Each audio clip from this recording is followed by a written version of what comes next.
You're listening to Season 1 of the QGEM podcast, Parkinson's Unscripted, brought to you by Synaxis.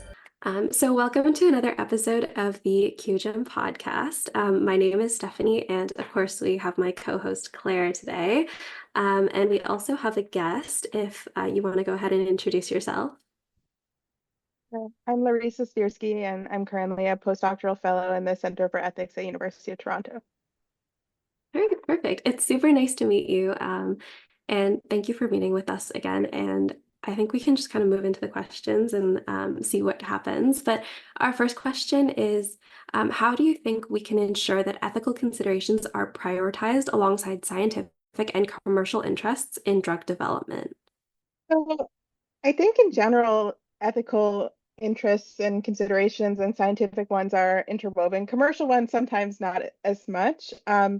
But I think, some of that is about public trust and making sure that people are willing to participate in clinical research. So kind of have to think about those ethical considerations in thinking just about the basic methodology that you're using in research. But also some of it is just kind of making sure you're asking the right kinds of questions about study design and methodology, uh, not only so that you can get results quickly, but also so that you can get the kind of results that are going to translate into things that can be used in clinical practice as well.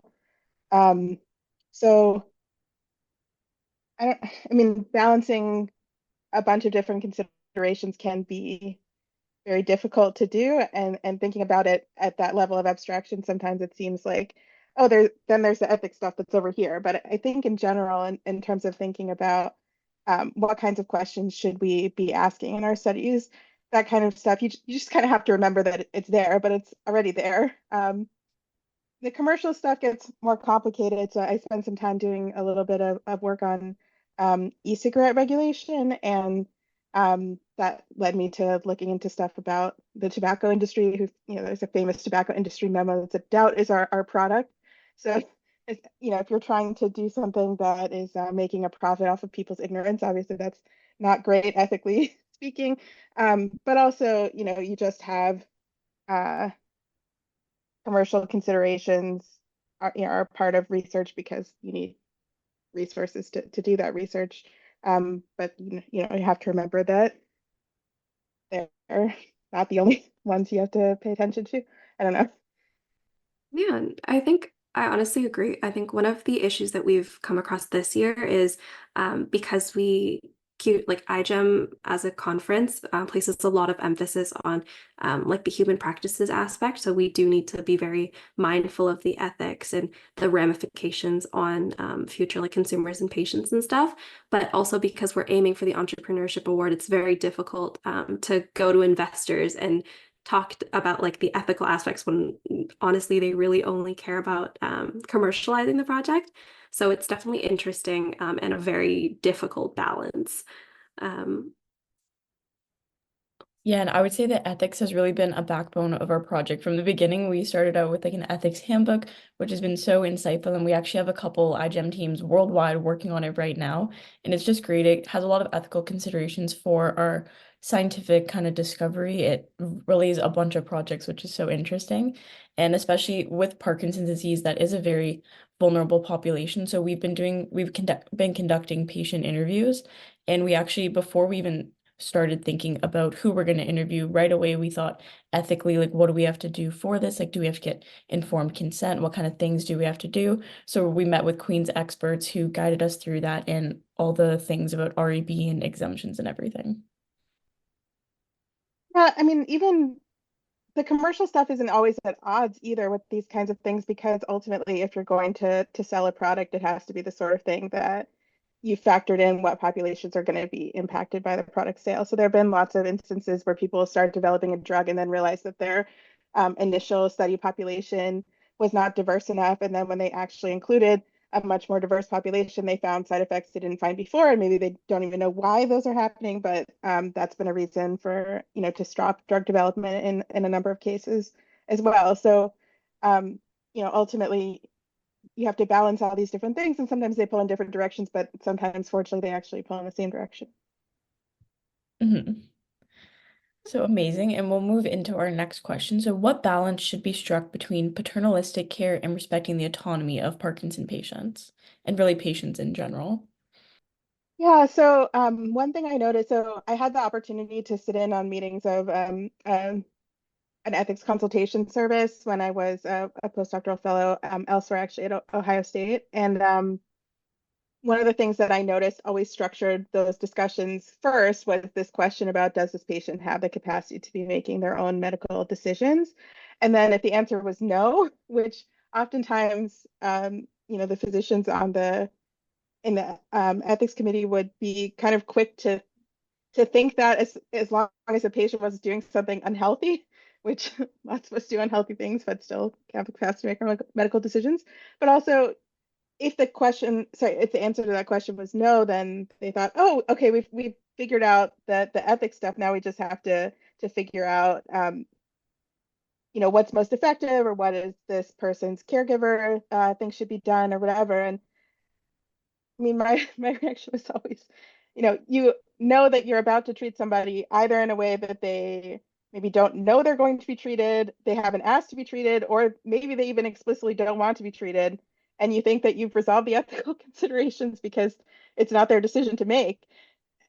So, I think there can be, too much of a focus on these questions about cognitive capacity and things like that as determinative of what kinds of choices should be made on behalf of a particular person. I think it's really tricky and to find, again, a balance between wanting to protect somebody's interests, but also recognizing that these are their experiences, regardless of whether they're able to sort of look out for their long-term interests at this point. So I don't know that there's a general answer to this question. I think a lot has to be taken into account in specific cases, but I think remembering that ultimately the patient is the one who's going to have these experiences, and they may have different, you know, hopes or lack thereof about what they want their future to look like than their caregivers or the people providing them care.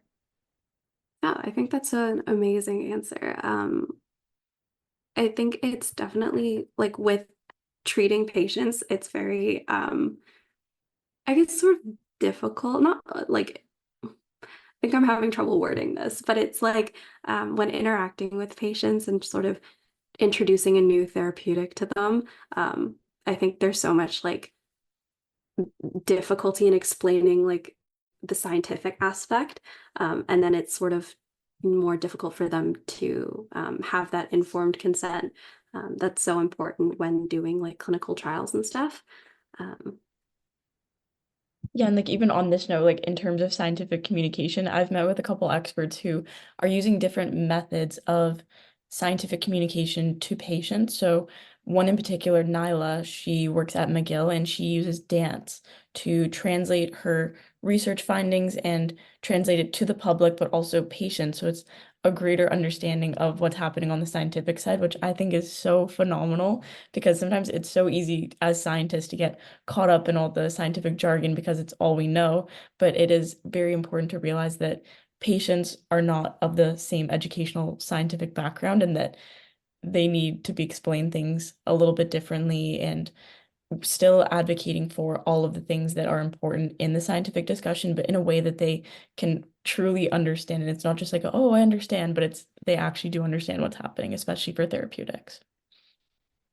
Yeah, I think that's really interesting. I mean, I think scientific communication in general is a really interesting area of research, and it's exciting to hear that people are doing that in new ways. I mean, I think you can get sort of too bogged down in the I don't know if it's the cognitive pieces of the equation or what, but again, when I was doing this e-cigarette regulation research, I was reading about Public Health England's attempt to communicate the relative safety of e-cigarettes, and they were saying things like e-cigarettes are 95% safer. And if you look at where the 95% number came from, it came from looking at like 12 specific biomarkers for cancer, but it wasn't actually clear that there was a linear effect or a threshold effect. So it wasn't clear that having 95% less of those biomarkers would mean you're 95% less likely to get cancer at all. Yeah. But then when they asked Public Health England, why are you saying this? They're like, well, it's still a useful way to communicate the relative risk to this population that doesn't know this. And it's like, wait, why?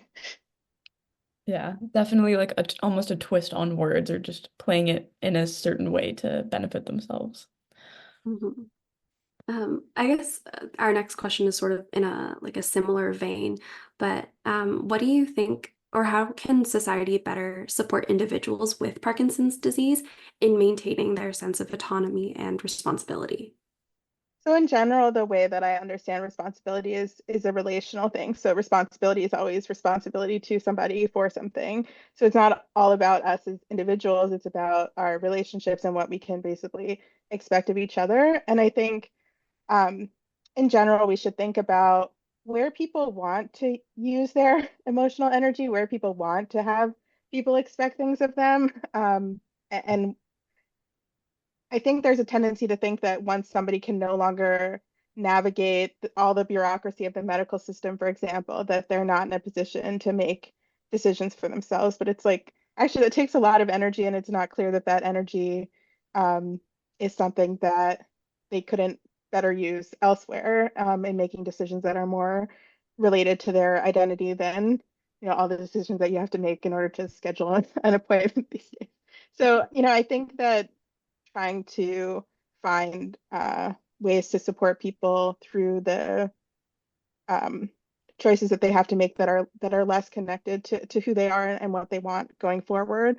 I mean, that's very abstract, and I'm not sure, how exactly that would be instantiated. But I also think that uh, people just have, a limited amount of energy to devote to um, life in general, and thinking about what is actually important to this person and how do we help them focus their time and energy there. Yeah, I definitely agree with that. Like supporting especially like what they want to do is so important. And then this kind of moves into our next question that still has to do with like patients and more their perspective actually. So what role do you think patient perspectives and experiences play in this ethical decision-making process for especially new therapeutic treatments? So I think it's important to take into account that you have a lot of different stakeholders, especially when you're talking about research around something like Parkinson's, where often people um, aren't in a position to make their medical decisions or have caregivers making decisions on their behalf. I think patient experiences are really important in and of themselves. The experiences of other stakeholders like family and other caregivers also very important. But you have to remember that these are the people who are going to be experiencing the clinical trial, like what the impacts of the new therapeutic are. So um, in general, I think I was about to say IRB because like, I'm American, but REB, it's a very linear process. Like you figure out, what exactly is the study design and what are the guidelines that you have to meet in order to make that study successful and to make sure it meets all the appropriate regulations. But sometimes when you're doing, community engaged research, it has to be more of an iterative process. So you get new information about how um, as the trial is going, about what people's experiences are like, and then hopefully you're able to adjust around that. So sometimes you find out not only that you're not getting exactly the answers you were hoping for, but that you kind of wish you'd asked different questions. Um, so I think there's an important role for qualitative information there, even though quantitative information is obviously very important when you're looking at this kind of research. Yeah, absolutely agree about like the comment you made about like the iterative process. Like one of the things that iGEM places a huge emphasis on is like the engineering design cycle, which is they want to see multiple iterations of us learning, designing, and then experimenting, and then like seeing what results there are, and then doing that cycle over and over again. They don't even really like, I guess, care if we have a final polished product. They more want to see that process and what you learn and gain from um, each cycle.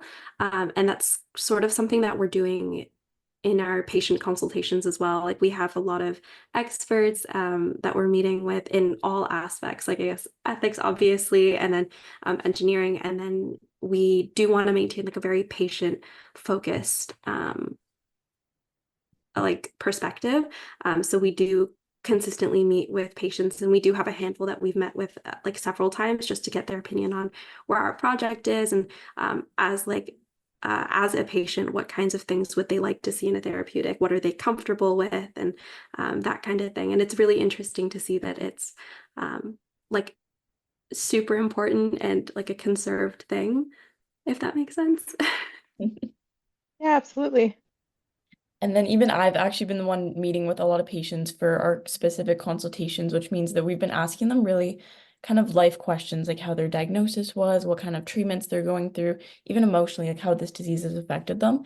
And the more I meet with patients, the more I realize how like heterogeneous Parkinson's disease is. It is not the same for any one patient. You can have one patient, even if they're in the same stage, the same category on the scale, they are not presenting with the same clinical symptoms, emotional symptoms, mental health symptoms. There's so many different presentations of Parkinson's disease. So that's why, especially meeting with patients, hearing their perspectives and advocating for them, I think is so beyond important for especially a therapeutic treatment because it's a drug. So it will inevitably affect multiple parts of your body, of your systems. It's not just going to affect one thing. So it's so important to learn from so many different people.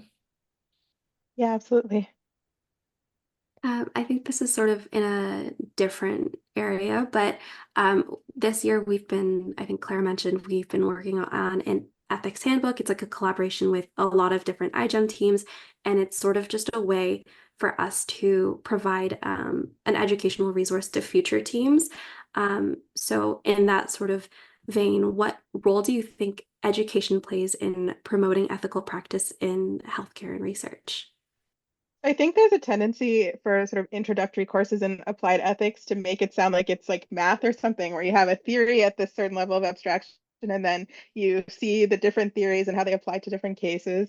And ultimately, I don't really think about bioethics in that way at all. And different bioethicists will sort of disagree about how much they are a big fan of ethical theory or not. But I think it's hard to come up with principles that really generalize. And so many of the ethical issues that come up when we do research that are most urgent um, are things that come down to details and to considerations that we might not have even been aware of when we started the research. So um, personally, I think, remembering our limitations of what we know already about what we're researching, again, not just the answers, but the questions that we know to ask in the first place is really important. And I mainly think about ethics education as about encouraging thoughtfulness and humility more than about directly showing us what the ethical considerations are. I think those actually come up a lot more, in the midst of research and clinical practice than they do sort of from the armchair, as much as I love being in the armchair as well.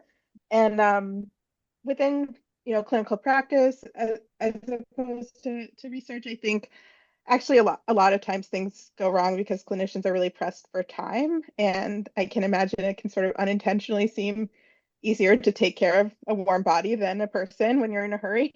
But in general, I think that the intentions are good, but it gets difficult when people don't have the time and the resources to actually have those conversations with patients that are more difficult. So some of my other bioethical research has been about opioid treatment agreements, and um, these are documents that are kind of like informed consent documents for long-term opioid therapy. And there isn't really a lot of evidence that they're actually reducing opioid misuse or diversion, but I think the thought in um, instituting them, and actually most states in the US now require them, was that this will help facilitate a conversation between doctors and patients. But a lot of times I don't think that conversation is really happening because there isn't the time. And so there's still in the research that I've been doing in that area, I've been working with a physician, and so if I have to use this, I at least want to use this to facilitate patient education around the risks around opioids more than I think actually ends up happening a lot of the time, because most of the time it's like, here's a piece of paper that you have to sign before we can move on. Um, so yeah, I think that education is important. What education looks like, I think, on the researcher side and on the clinician side, is a lot about humility and being able to slow down if you can. I agree. I think one of the issues that we had going into our project this year was like there are a lot of courses that our university provides regarding ethics, but I feel like it's all very categorized and very like each course is very specific to a an area of ethics. So going in, and even then they're like electives, so you don't really have to take them. But going into our project where like ethics is a huge part, especially because we're doing a therapeutic and because we're interacting with patients, we had to do like we had to allocate a lot of time to doing research and developing our ethics handbook to ensure that everybody on our team has like is on the same page about what we need to take into account when developing our project and stuff like that. And I think obviously it would probably be a little bit inefficient for everybody to be forced to take like an ethics course that's, has to cover so many different areas. But it would be interesting to see something like that in the future, just so that, we are able to ensure that we're considering our patients like as a whole, rather than, like you said, a warm body.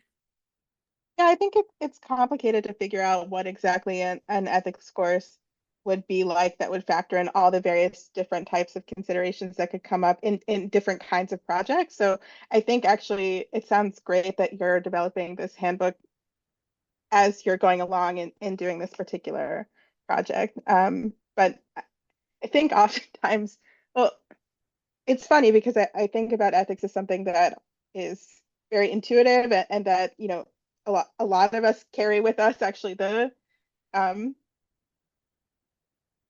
a certain understanding of ethics that philosophers can get very, well, it depends on the philosopher, but it can get pretty far in the weeds in trying to understand where all of that comes from. But I also think that it's easy to forget when you're in a hurry or when you have other competing considerations to sort of listen to that intuition. So yeah, I think figuring out as you're going along what those guidelines should be like in a way that's internal to the project. I mean, I think a lot of times in general, um, trying to generalize too much can sort of lead you into trouble, can lead you into uh, either not saying anything that's substantive or saying something that doesn't actually fit in this new situation. I totally agree. And then bringing it just back to the education piece, I think this is so funny. So I've been studying for my MCAT this summer, which means I do a lot of CARS passages, which are the critical analysis and reasoning skills. So they differ from like architectural to history. They're kind of different topics. And there was actually a CARS passage about it was arguing how these like little pamphlet things were good for patients about like regarding their disease or their diagnosis, but the main like emphasis of the passage was that doctors really like struggle to like talk to patients and have this like patient education on their disease because they don't have a lot of time, especially GPs. They are rushing between patients, so it's very difficult for them to, again, like you mentioned, like slow down and take their time to really like educate the patient. So it was just interesting that this connected right back to cars, but it is such a thing in the real world because GPs are very busy, they're running around, and it is very difficult to educate the patient, but it is so important to understand like diseases and disorders, especially when you are a patient, because it can help with habits and lifestyle and changing things for sure. And then, so we wanted to ask also, because you do definitely bring a unique perspective to our project. We haven't met with many ethical people, and especially we know that you have a little bit of a poetic background. So we were wondering, like, how can these philosophical and poetic perspectives maybe be used to engage the public in some discussions about Parkinson's disease? So I do write poetry as well, and I think that literature in general is something that can really help to enhance people's moral imagination. So, imagining the experience of somebody whose life is very different from yours, either because they are dealing with a disease like Parkinson's or just because they live in a different time or place, or, but just in general, I think that uh, literature is a very useful tool for that. And poetry, specifically, I think can really sort of get to people's emotional cores in that way. Yeah, I have a sort of personal connection to this project in that my dad has Parkinson's and he also writes poetry as well. Although his poetry is in Russian, he's Russian, but yeah, he was telling me the other day, he's like, I can't sleep, and lately I've been getting up in the night and writing poems, and I know that I'm supposed to be sleeping instead. Well, actually, because I also have trouble sleeping sometimes. They say that if you have insomnia and you can't get back to sleep after 15 minutes, it's actually good to get out of bed. So he was happy to hear that because he's been enjoying writing poetry in his retirement. Sorry, I feel like I'm free associating a little bit now, but just in general, I think that I read a lot for pleasure as well, and I think that it's something that can really make people's emotional understanding of um, Parkinson's and other just experiences in general much richer and more meaningful. Okay, that is amazing. So leading into another question, we haven't really brought this up too much because with our project, it is kind of hypothetical. So obviously, we're not going to clinical trials anytime soon, but it definitely is a possibility down the line. And we've been aiming for this entrepreneurship award for iGEM, which means that we kind of hypothetically create a business model, all of these things for the project. So something we've been looking at are clinical trials and what that might look like. So we were wondering if you have any input about how the concept of informed consent would apply to these clinical trials and what are really key factors that we should ensure to ensure that it's properly implemented. So we all know from the history of medicine that there have been lots of clinical trials where we did not adequately inform participants. And also this question sort of makes you think of this silly New Yorker cartoon where it has two groups of people and one are just sort of sitting there and the other are like dancing and doing all kinds of the people just sitting there said, I think we're in the placebo group. Um, in any case, there are some times when you have to do research that includes, even a certain amount of deception to gather the relevant information. But in general, there are some guidelines, like for example, the American Psychological Association has guidelines about that's like one area where deception comes up more in clinical research, I think. And they say, the use of deception has to be justified to answer that particular research question. Um, any equally non-deceptive approach wouldn't give you as good of an answer. It's not likely to cause participants physical pain or severe emotional distress. And then after the fact, you explain the deception to the patients, and then the patients are allowed to withdraw their data if they no longer want to be a participant, having found that out. So um, I mean, I think informed consent in general, having these conversations is so important, and it's really tricky in the context of research because a lot of times people are uh, volunteering to participate in research because they don't feel they have any other treatment options at the time, or because of financial incentives or things like that. Um, so I think there are just factoring in those additional challenges, as to why the person is showing up to participate in your clinical trial in the first place, and then trying to be as honest as you can be consistent with finding out the answers that you're trying to find out. And then if you have to be dishonest, taking into account guidelines like these that try to minimize those harms. I think that's like super interesting what you said about deception and like dishonesty and stuff like that, especially. Um, I think that doesn't necessarily apply to our project because like we're therapeutic and it's very like scientific based, but it is um, sort of, I guess, interesting in the sense that because our project has a lot to deal with like synthetic biology and genetic engineering, there's a lot of sort of fear and distrust surrounding that area. A lot of people who hear about genetic engineering in like, agriculture and medicine, they're all very like hesitant to trust that. So like that being said, what do you think, like what role do you think transparency and honesty would play, like, sorry, what role would transparency and honesty play in sort of maintaining public trust in new therapeutic treatments, do you think? So one thing that I've noticed just moving from the US to Canada, which I did this past year, is that there is really a different relationship here between public trust in science, medical research, and clinical practice. So I'm not sure how much of that has to do with transparency and honesty or like the relevant histories there, but and how much that has to do with the sort of culture of medicine and science.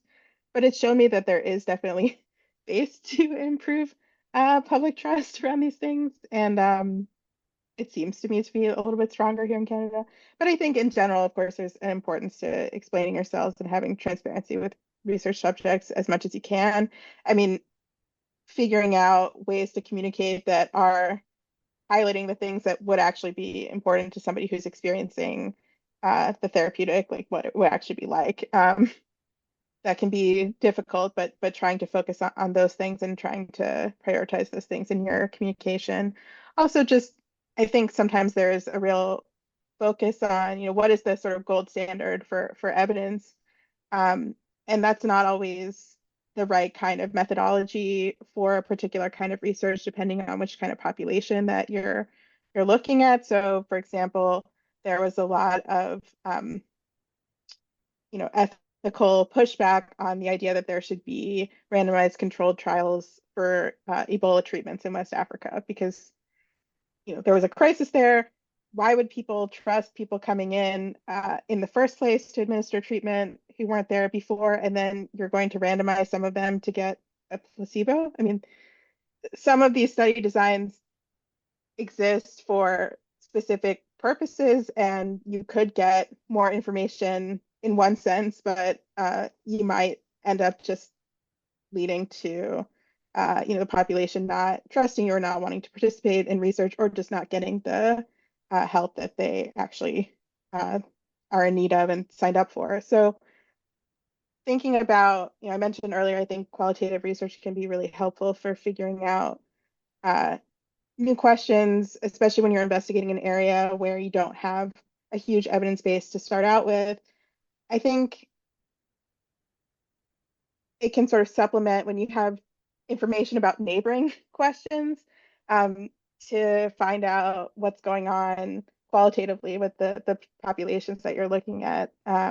That can be helpful for figuring out how do we balance wanting the most scientifically sound study design against how do we actually serve this population, and how do we make sure that we have people signing up to participate in our research, so we have a diverse enough and um, a group of subjects that includes vulnerable populations who we hope will be impacted by this intervention going forward.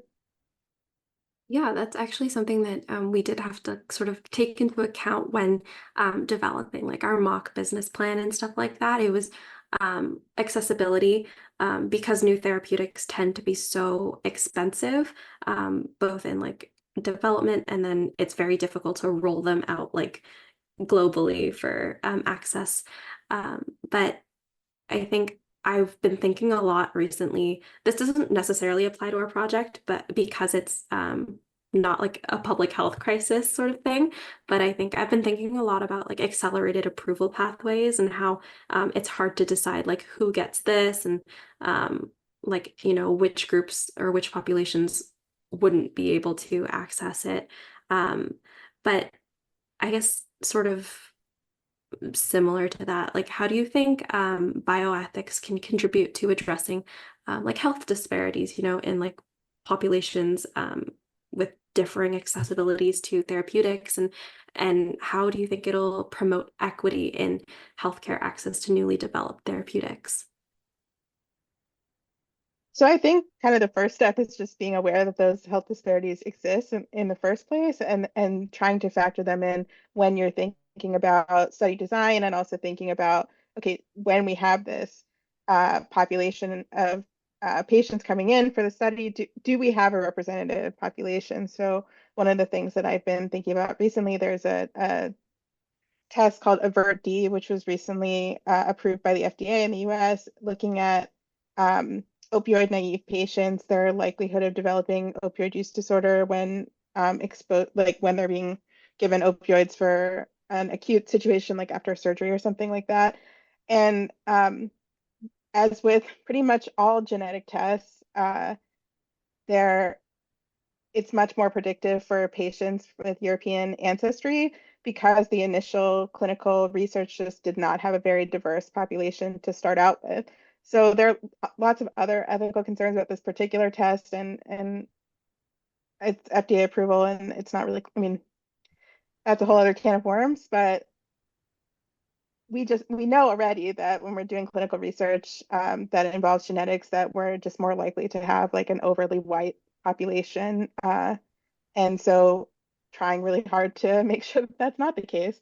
But also, I think that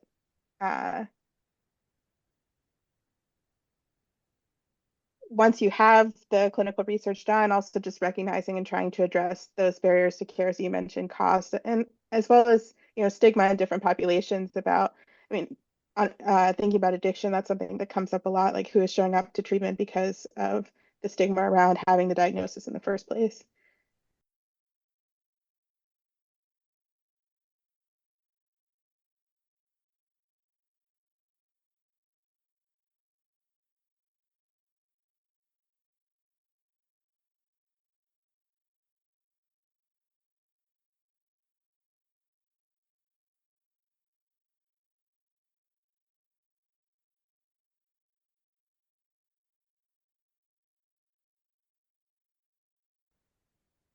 Okay, I'm just taking a look at the time now, and it's 3:38, so we don't want to take too much of your time, but we did want to thank you so much for your amazing insight. Truly, like you have brought such a diverse perspective to our project and answered these questions so thoroughly, and we're really excited to learn from it and implement it in our project. Thank you so much. I think these are great questions, really complex and interesting, and was very glad to think about them with you. Yeah, thank you so much for again like taking the time to meet with us. We don't have a lot of like contacts with that sort of ethical perspective. So we do really, really appreciate it, especially because, we are undergraduate students who don't have a lot of like knowledge in that field, and discussing it with someone who like has had more experience in the field and like real world experience rather than, like course information has been really, really helpful. So thank you again. Thank you. It's been great to meet you, and best of luck with your project. Sounds really exciting. Great. Thank you. Take care. Take care. You Bye. too. Bye. Bye.